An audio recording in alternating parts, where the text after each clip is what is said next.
Time now for Back Pages tonight here on Sky Sports News, bringing you a first look at the sports stories in the morning's newspapers. And joining us are Jonathan Liew, sports writer at The Guardian, Jason Burt, chief football correspondent at The Telegraph. Welcome along to you both, gents. We'll hear from you shortly. Let's quickly run you through the back pages as we have them so far.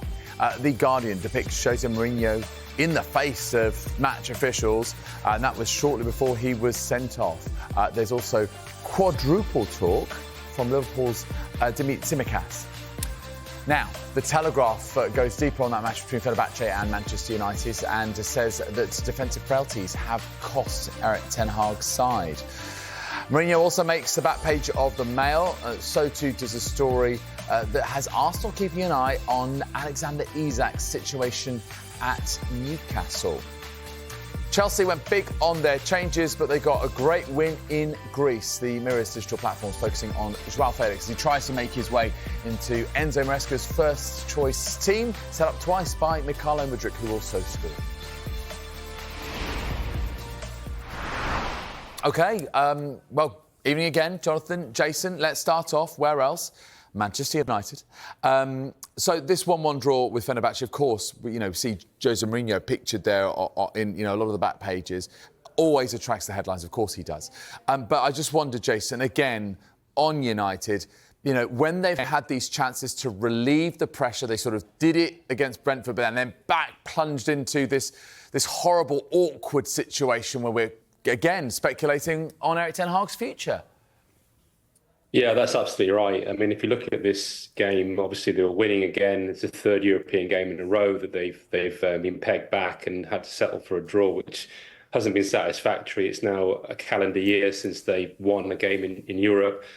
If you look at it in isolation, you'd say it's not a terrible result, but obviously in the context of this season, in the context of the pressure Erik ten Hag is under and the scrutiny he's facing, it just doesn't feel very satisfactory. And it's almost like a continual theme with Manchester United that most games just don't feel very satisfactory. And so, the battle lines are drawn to an extent. There are those who have clearly made their minds up about Erik ten Hag. There are those who still support him. And there doesn't seem to be any sort of conclusive argument either way. And this seems to be reflected in the games that they're playing. As I say, you could look at this game and think, actually, OK, a point away from home is not terrible in the context of playing in Turkey and playing Fenerbahce and playing a Jose Mourinho team, but actually they kind of needed to win this game. And once they got themselves ahead, you think, okay, fine, go on and win it. And actually, you could probably argue they were lucky not to lose it. So I think it just all feels a little bit, as I say, unsatisfactory. And it's difficult to reach a conclusion beyond the fact that, it does also feel inevitable at some point in the next few weeks or months that there will be some sort of change at Manchester United, because he doesn't seem to be able to arrest that sort of feeling, really. He does manage to pull out a result every now and again, but it doesn't never seem to be in the right sort of direction in terms of the overall picture at the club. And it's, again, one of those results and performances you look at and think, well, you decide what you want to decide from it. Yeah, I mean, it's 3 points to United in the Europa League. It should be 9. As you said, Jason, they've been ahead in all of the games, against Twente, against Porto, and then also against Fenerbahce. Interesting choice of number 10 today, and that was Nusayr Mazraoui. Jonathan, what did you make of it? Yeah, it was a weird one. I'm not sure. He certainly wasn't United's worst performer, but I'm not sure. Well, first of all, I'm not 100% convinced in the merit of the experiment, because I don't think it's kind of a viable or realistic option for the long term. I don't think we're going to see this option repeated. I kind of like to have seen Eriksen up in that role, actually, because we all know he can play number 10, and we all know what he can do. And obviously, he scored the opening goal tonight. I'd have been quite interested to see what he did in that role. But I mean, I come back to Jason's point about them giving up leads. It's you kind of look at how United basically went to pieces. For periods of that game, and you look around the pitch and thinking, where is the leadership coming from? Where is the impetus coming from? Who is dragging up standards? And sometimes that can come from players on the pitch. Bruno Fernandes does that a lot for them, and sometimes that comes from the touchline. It comes from the personality of the coach on the bench, and I'm not seeing that from Erik ten Hag either. So what you're getting is, and in Europe you are playing against high quality teams who know how to come back. They are used to winning. They know how to grind out results, and they are they're coming up teams who are very good at picking off weaknesses and exploiting weaknesses. And United look like a team that just look a bit mentally soft at the moment. Yeah, and when you look at the games they've got coming up, West Ham in one of the games at the weekend on Sunday. Okay, they've got an EFL Cup game against Leicester City, but then it's Chelsea at home in the league in early November. These are crucial games. I mean, Jason, what do you make of this next phase of games for Manchester United? It does feel, as you say, crucial. You've got the international break then coming up after that, and it's a natural assumption that will be a period again when Manchester United will be reviewing Erik ten Hag's future. We saw that in the last international break and was sort of going from break to break, almost sort of seeing whether he can actually pick things up and get the results that he needs. And at the moment, as you say, they got past Brentford just about. They've got that result this evening. Neither performance was particularly satisfactory. They're going to go to West Ham and play them next, and obviously then Leicester City, Chelsea. So they need to start winning some games, not just winning some games, but winning them a bit more convincingly to actually sort of put this to bed. And I think this next international break has to really be crucial in terms of Ten Hag's future, because there will become a point where you kind of consider, what is the value of carrying on with him? Because we had that big review in the summer. We haven't seen a big improvement. We've seen a lot of money spent. We still don't quite know what Manchester United are trying to achieve in terms of the way they play. And it almost feels, as I said already, that they're kind of delaying the inevitable and that the change will have to be made. I mean, fair play to the club. They are trying to give him every opportunity to carry on. And actually, the match day going fans have been very supportive towards Ten Hag and United. I think that's obviously helped him as well. But it does, as I say, almost feel like they're delaying the inevitable and that they'll have to make a change sooner rather than later. Yeah, and now, obviously we wonder how the picture might have changed, perhaps with, Southgate now being succeeded by Thomas Tuchel, and that, is someone who's not now in the mix potentially to take over at Old Trafford. I guess we'll see. We've got to talk about Jose Mourinho, Jonathan. I mean, he is the man pictured on the back of pretty much every single paper. He loves it. This feels like pretty much typical pantomime villain stuff from Jose. Yeah, he loves it. I mean, the headline writers love it, press love it. Social media loves it. As a wise man once said, this is football heritage. The interesting thing is, I mean, obviously we've seen a lot of Mourinho's antics on the touchline at Fenerbahce. You probably saw the laptop stunt that he pulled a couple of weeks ago. This isn't surprising in itself, but I think on a night like tonight, when obviously he knows all of the attention and the cameras and the focus is on him, this was actually a really good, strong, resilient, battling performance by Fenerbahce. The way they came back into the game, the way the crowd got into it, the way they they rode the way they could easily have laid down and they didn't. And I think all of the focus of that performance has been taken away by Mourinho's outburst and whatever the rights and wrongs of what he did. I think he does kind of he sucks that attention and energy and focus away from his team, and sometimes that works for the better. I think sometimes it does his players a slight disservice. Let's move on to Chelsea. Big win for them in Greece, Jason, and with the likes of Joao Felix and Mykhailo Mudryk impressing. I mean, remember that Chelsea did spend an awful lot of money on those players, and indeed Christopher Nkunku. I mean, where do you feel these players fit in? Is it just in this competition, just in the Conference League, or can Joao Felix, for example, genuinely make it into his first team for a big Premier League game? No, it's a really good question, because they made 11 changes tonight. I mean, that's extraordinary, really, that they can make 11 changes in an away game in Europe. Okay, Panathinaikos aren't a great side, but they're a famous old club, and you'd expect it to be quite a challenging place for them to go. But they made 11 changes and they won very, very comfortably. And you're looking at players, as you say, like Joao Felix, who was regarded as a sort of wonder kid of European football. He should be a Champions League player, not a Conference League player. And obviously Christopher Nkunku, again, a huge signing for them. Mudryk, another big signing. It does show the extraordinary sort of strength in depth they've got, I guess. But there's sort of slight part of me feels it's slightly, I don't want to criticise Chelsea, but it feels slightly vulgar, really, that you've got all these players and they're only playing in the Conference League at times. And it's like almost like an unfair situation that you can make so many changes, have such strength. But those players obviously will want to play more regularly in the Premier League, and so on and so forth. But they've got, great competition ahead of them. And I mean, Chelsea have spent an awful lot of money, but they have actually bought quite interestingly. And I think they could be quite an interesting force during the course of this season. But as I say, it does feel slightly, strange in a sense that they've got all these players and they're only appearing in this competition. It can't be really what João Felix expects at this point of his career, where he was regarded, as I say, as one of the great sort of, young players of European football. And we're only seeing him getting these sort of bit part appearances in the third tier of European competitions. But I guess, Jonathan, this is what Enzo Maresca will have wanted to see, not just because it's a response after the defeat at Anfield, but also if you look at their next 3 games, Newcastle at home in the Premier League, then Newcastle away in the EFL Cup, and then Manchester United away in the Premier League. That competition for places and the ability to rotate confidently is something that Enzo Maresca will surely welcome.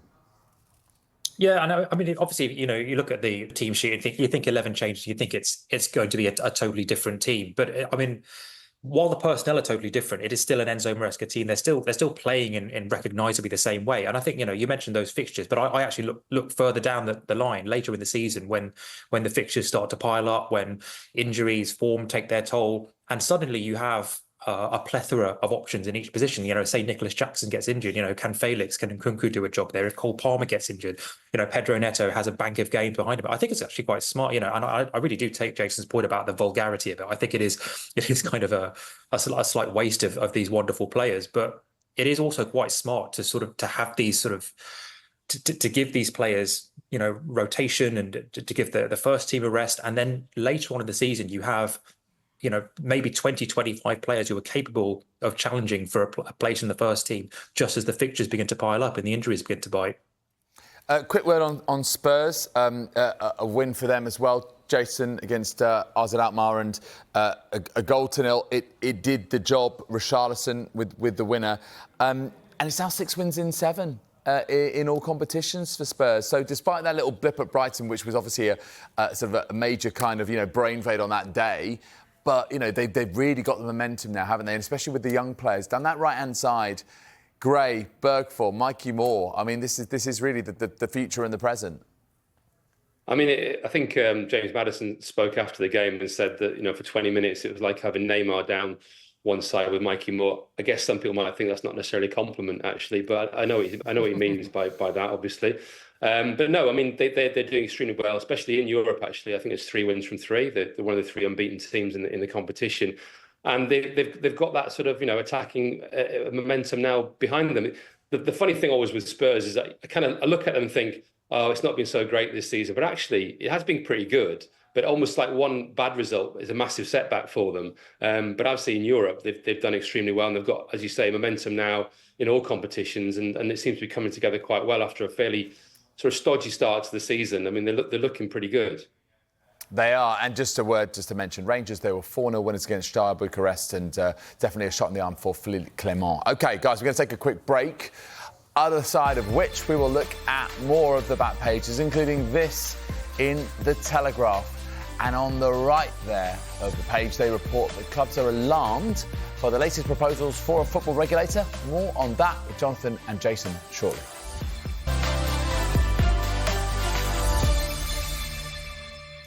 You are watching Back Pages tonight. Welcome back to Jonathan Liew, sports writer at The Guardian, and Jason Burt, who's chief football correspondent at The Telegraph. OK, gents, let's get to a potential transfer story involving a Newcastle striker who, by all accounts, has really made such a positive impact on not just the club but the Premier League, a very complete striker, and that's Alexander Isak. And the idea here on the right side of the back page of the Mail that Arsenal are monitoring him closely.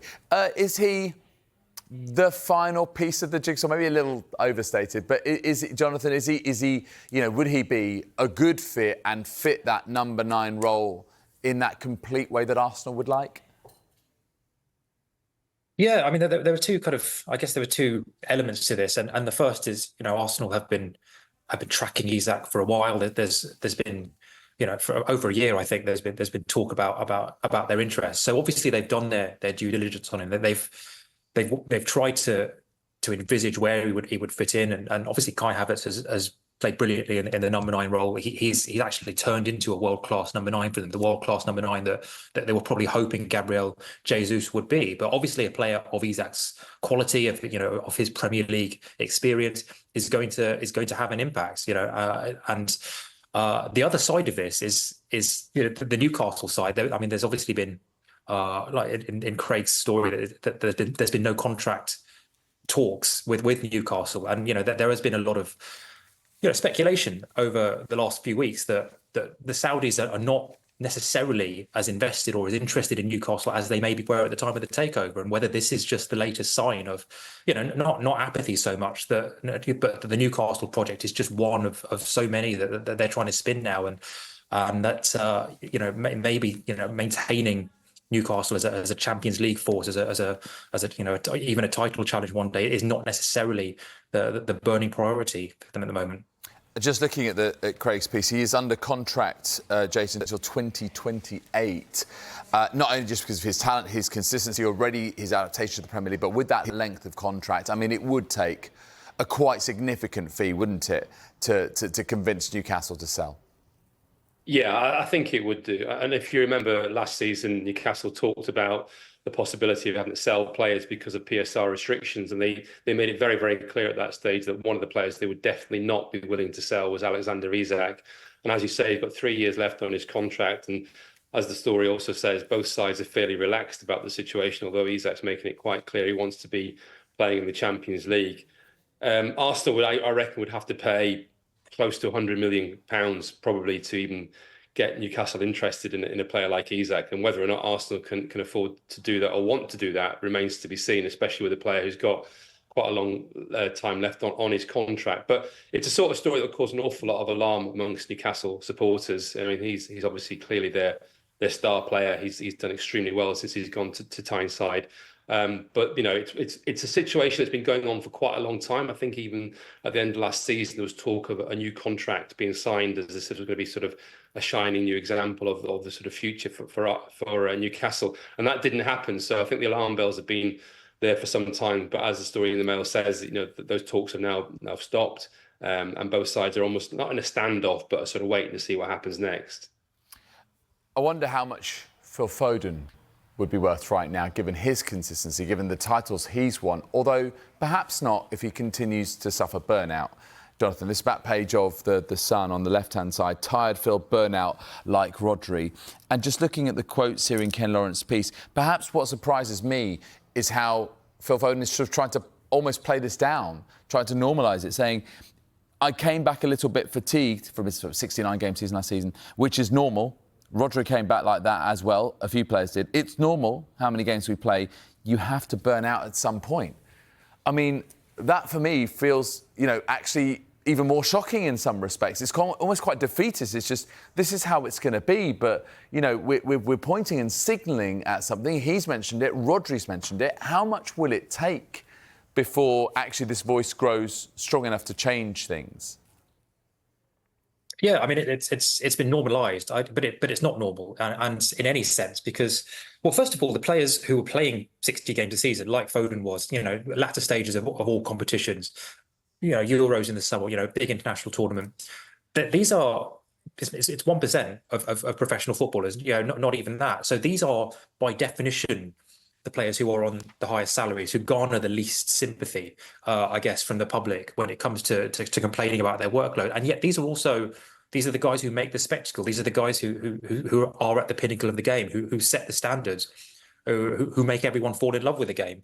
And yeah, there does seem to be, certainly in the first few months of this season, there's been I think a growing groundswell of opinion that we have reached a kind of a point where players are going to say, this is not sustainable. We have been trying to sustain this for years and years, but we actually can't, our bodies can't take it anymore. And, that will be the point at which the games authorities will either have to take action or, just do not take action, which is basically what they've been doing. But it's becoming increasingly hard to ignore. Yeah, and when we saw not so long ago European leagues budding up with FIFA Pro, the sort of World Players Union, trying to take on FIFA as well, with the expansion of the tournament and against player welfare as well. A couple of other stories we should really mark before we call time. Back page of the Telegraph, clubs alarm at Nandy plan for regulators. So this is Lisa Nandy, the culture secretary, who, according to Tom Morgan in his piece, sparked alarm within the top tier by claiming that the status quo causes significant wage inflation in the Championship and also increased debt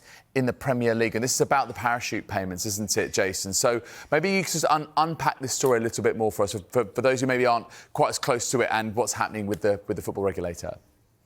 Well, it is a very complicated story, but obviously anything that sparks alarm in the Premier League, I tend to think is quite a good idea, because it's about time that they faced a bit more accountability. Obviously, in theory, we shouldn't really need a football regulator. Football should be able to regulate itself, but football's brought this upon itself.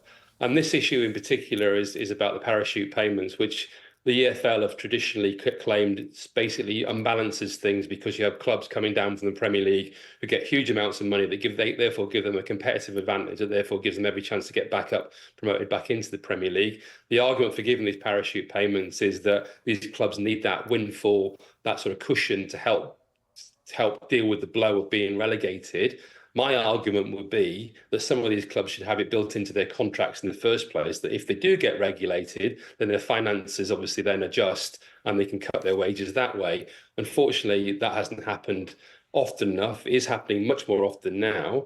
I have more sympathy with the EFL position, because I think that money could be spread throughout the pyramid much more evenly and give everyone a bit more of the cash. And that also is at the heart of this story, really, is how the distribution of money, again, cannot be decided. And we've been talking about this for months, almost years now, about how that cash is going to be spread around the football clubs, and there is still no agreement. And, they talk about we don't need a regulator, but they can't reach agreement. So something has to give eventually. I understand the anger or annoyance or irritation about a regulator and the possibility of a regulator coming in. We don't really want government intervention, but at the same time, football really has brought this upon itself. One final one, also in the Telegraph for you, Jonathan. It's an opinion piece written by Tom Gibbs, and it says trolls are taking over from the real fans. And this is pointing out this distinction between the fans who go to the games, their opinions, and then those who don't, but who live, football, I guess, just through the portal primarily of social media. What do you make of Tom's piece and his argument here that ultimately that feedback, we've got about a minute or so here, Jonathan, is going to be more valuable than actually the opinion of fans who go watch the games themselves in real life? Yeah, I mean, this is something that all fan bases are dealing with. I mean, it's well documented. It's common currency how social media and particularly the tech platforms have basically monetized division. And this is now spread into the traditional media, where you get clickbait, you get media outlets who basically troll for clicks, for anger, for division, for hate, and victimization. Yes, the platforms have a part to play, but also I think we need to, we as consumers, we get to choose what we click on. We get to choose what we give engagement to and credence to and currency to on the internet. And I think there comes a point at which we have to decide for ourselves what kind of internet we want to consume. That is a very, very good point. We have agency in this. Thank you very much indeed, Jason and Jonathan. We're going to have to leave it there. If you missed any of the show, another chance to see Back Pages tonight at 8:30. It's also available as a podcast. Just download Back Pages on Apple, Spotify, wherever you get your pods.